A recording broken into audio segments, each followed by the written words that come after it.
Suspended Attorney General Ken Paxton will soon learn his political fate. Texas senators are up early this morning to wrap up his historic impeachment trial. Jury deliberation started just moments ago at 9, and political reporter Jack Fink is live at the Texas Capitol for us this morning. Jack, good morning. What can we expect today? Well, good morning, Robbie. Nice to be with you. Day 2 of deliberations now, and there's no telling how long those deliberations are going to take. Most senators met yesterday for about 7 hours. Some of them left early after getting permission, and now that they're back deliberating, the rules are this. They can't be on their cell phones. They can't talk to the staff.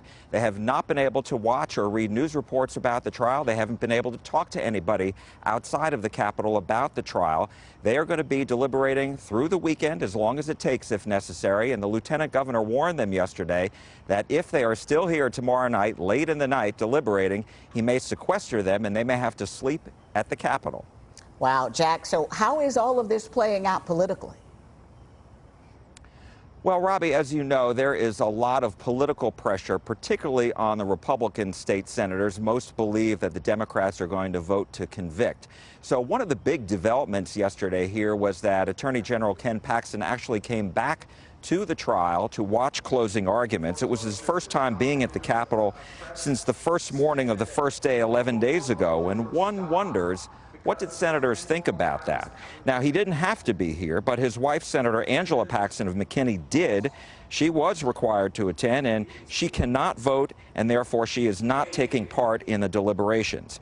The Paxton's power base is Collin County, and during the closing arguments yesterday, another key moment I thought was one of the House impeachment managers who urged senators to convict Paxton was Republican State Representative Jeff Leach of Allen.